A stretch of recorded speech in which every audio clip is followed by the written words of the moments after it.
Good morning, class 8th. Welcome back to your geography class. I am your Sanjita Miss. I hope all of you are taking good care of your health and also studying very well. So students, this is your 9th lecture video of Geography Chapter 5 Industries. So students, as you all know, in our previous lecture video, we discussed our topic distribution of major industries. So students, I hope the content in the previous video is clear to all of you. So students, in today's lecture video, we shall discuss our next topic, that is iron and steel industry. So students, जैसे कि आप सभी बच्चों ने previous lecture video में ये पढ़ा कि वर्ल्ड की मेजर इंडस्ट्रीज में से एक इंडस्ट्री कौन सी है, iron and steel industry. So students, like other industries, iron and steel industry too comprises various inputs, processes and outputs. So students, क्या कह रहे हैं कि बाकी सभी इंडस्ट्रीज की तरह आयरन एंड स्टील इंडस्ट्री भी जो है वो कंप्राइज करती है वेरियस इनपुट्स, प्रोसेसेस और आउटपुट्स. यानी कि कहने का ये मतलब है कि बाकी सभी इंडस्ट्रीज की तरह आयरन एंड स्टील इंडस्ट्री भी कंप्राइज करती है तरह तरह के इनपुट्स, प्रोसेसेस और outputs. This is a feeder industry whose products are used as raw material for other industries. So students, क्या कह रहे हैं कि जो आयरन एंड स्टील इंडस्ट्री है ये एक फीडर इंडस्ट्री है जिसके प्रोडक्ट्स जो हैं वो यूज किए जाते हैं एज अ रॉ मटेरियल बाकी इंडस्ट्रीज के लिए. अब बच्चों, आयरन एंड स्टील इंडस्ट्री में जो भी प्रोडक्ट्स यानी कि जो भी फाइनल प्रोडक्ट्स बनते हैं वो as a raw material use किए जाते हैं बाकी इंडस्ट्रीज में. अब बच्चों, बाकी इंडस्ट्रीज में जो भी मशीनरी यूज की जाती है वो किससे बनी होती है, आयरन और स्टील से. सो यही कहा गया है कि आयरन और स्टील इंडस्ट्री जो है वो एक फीडर इंडस्ट्री है जिसके प्रोडक्ट्स जो हैं वो यूज किए जाते हैं एज अ रॉ मटेरियल बाकी इंडस्ट्रीज के through. The inputs for the industry include raw materials such as iron ore, coal and limestone, along with labor, capital, site and other infrastructure. So बच्चों, अब यहाँ पर बता रहे हैं कि आयरन एंड स्टील इंडस्ट्री में इनपुट्स क्या क्या होते हैं, यानी कि इनपुट्स में क्या क्या इंक्लूड होता है. रॉ मटेरियल जैसे कि आयरन ओर, कोल और लाइमस्टोन, और इसके साथ ही साथ labour, capital, capital means amount और मनी, देन आ गया साइट, जगह, और बाकी इंफ्रास्ट्रक्चर. सो बच्चों, कहने का यही मतलब है कि आयरन एंड स्टील इंडस्ट्री में जो इनपुट्स होते हैं उनमें क्या क्या इंक्लूड होता है, क्या क्या आता है. रॉ मटेरियल्स जैसे कि आयरन ओर, कोल और लाइमस्टोन, इसके साथ ही साथ लेबर, कैपिटल और अमाउंट और मनी, देन आ गया साइट, जगह, और बाकी infrastructure. The process of converting iron ore into steel involves many stages. So बच्चों, क्या कह रहे हैं कि आयरन ओर से स्टील में, आयरन ओर को स्टील में कन्वर्ट करने के प्रोसेस में बहुत सारी स्टेजेस जो हैं वो इन्वॉल्व होती हैं. The raw material is put in the blast furnace where it undergoes smelting. Now students, अब यहाँ पर एक न्यू टर्म आ रही है, स्मेल्टिंग. सबसे पहले हम समझते हैं कि स्मेल्टिंग होती क्या है. Smelting is a process in which metals are extracted from their ores by heating beyond the melting point. यानी कि कहने का ये मतलब है कि स्मेल्टिंग एक ऐसा प्रोसेस है जिसमें मेटल्स को एक्सट्रैक्ट किया जाता है यानी कि उन्हें निकाला जाता है उनके ओर्स में से, उन्हें हीट करके उनके मेल्टिंग पॉइंट से भी ज्यादा। सो स्टूडेंट्स, यही कहा गया है कि जो रॉ मटेरियल है उसे डाला जाता है एक ब्लास्ट फर्नेस में, जहां पर कि वो स्मेल्टिंग के प्रोसेस के थ्रू होकर गुजरता है। It is then refined. फिर उसे क्या किया जाता है? रिफाइन किया जाता है, यानी कि प्योरीफाई किया जाता है। The output obtained is steel which may be used by other industries as raw material। अब बच्चों क्या कह रहे हैं कि जो आउटपुट हमें मिलता है वो क्या होता है? स्टील, जिसे कि बाकी इंडस्ट्रीज द्वारा यूज किया जाता है as a raw material.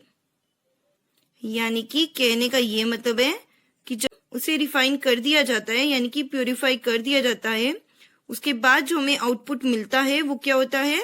Steel, जिसे कि यूज किया जाता है बाकी इंडस्ट्रीज के through as a raw material.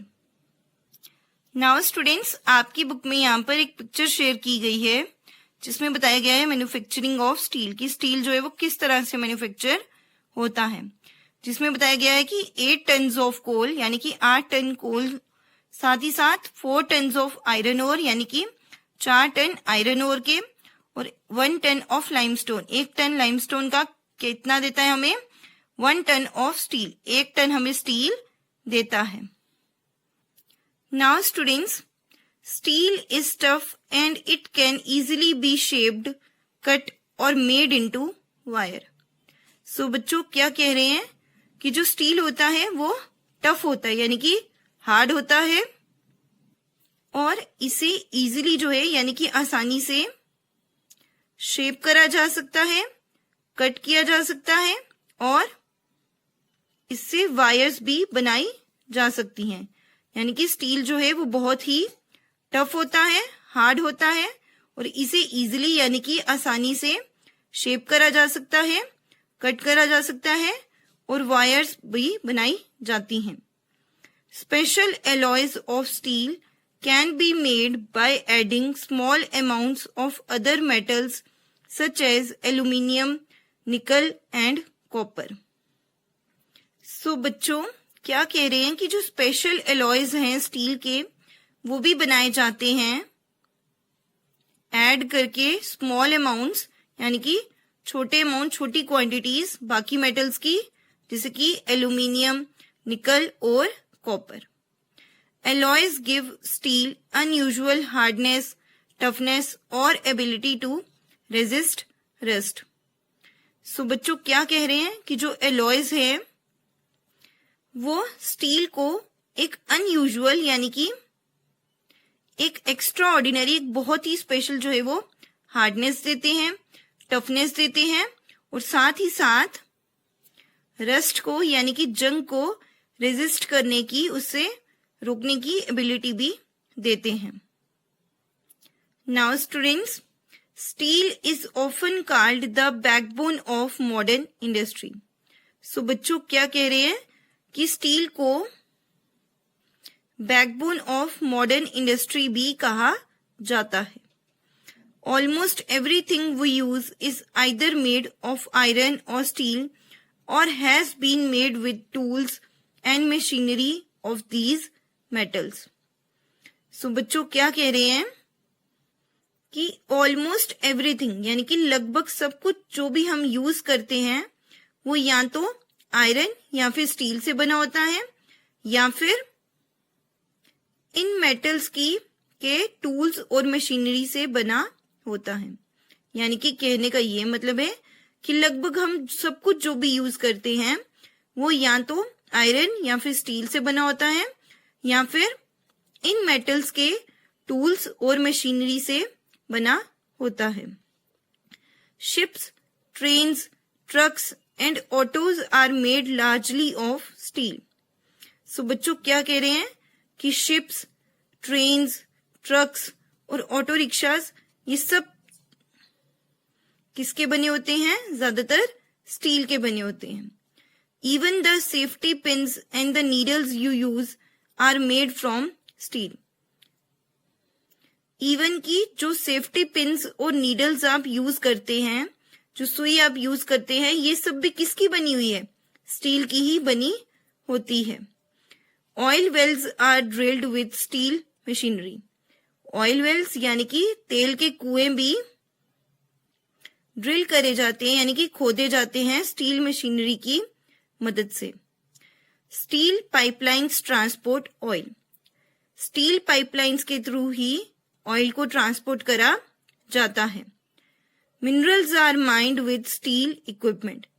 जो मिनरल्स हैं उन्हें भी स्टील इक्विपमेंट यानी कि स्टील की मशीनरी और स्टील के अप्लायंसेस के थ्रू ही माइन किया जाता है, यानी कि बाहर निकाला जाता है। Farm machines are mostly steel. अब जो फार्म मशीन्स है यानी कि जो खेती के लिए मशीन्स यूज की जाती हैं वो भी किसकी बनी होती है? ज्यादातर स्टील की बनी होती हैं। Large buildings have steel framework. जो बड़ी बड़ी इमारतें हैं यानी कि लार्ज बिल्डिंग्स हैं उनमें भी स्टील फ्रेमवर्क यानी कि स्टील का जो स्ट्रक्चर है वो यूज किया जाता है। अब बड़ी बड़ी बिल्डिंग्स में भी ज्यादातर क्या यूज किया जाता है? स्टील ही यूज किया जाता है। सो इस तरह से बताया गया है कि लगभग जितनी भी चीजें हम यूज करते हैं वो ज्यादातर या तो आयरन से या फिर स्टील से बनी होती हैं या फिर इन मेटल्स के टूल्स और मशीनरी द्वारा जो है वो बनी होती है। इसीलिए स्टील को जो है बैकबोन ऑफ मॉडर्न इंडस्ट्री भी कहा जाता है। नाउ स्टूडेंट्स, आपकी बुक में एक पिक्चर शेयर की गई है जिसमें बताया गया है from iron ore to steel in a blast furnace, जिसमें कि ये बताया गया है कि आयरन ओर से स्टील जो है वो कैसे निकाला जाता है एक ब्लास्ट फर्नेस में। सो स्टूडेंट्स, यहाँ पर ये ब्लास्ट फर्नेस जो है वो दिखाई गई है। यहाँ पर ऊपर से जो है आयरन और लाइमस्टोन और कोक जो है वो डाला जाता है।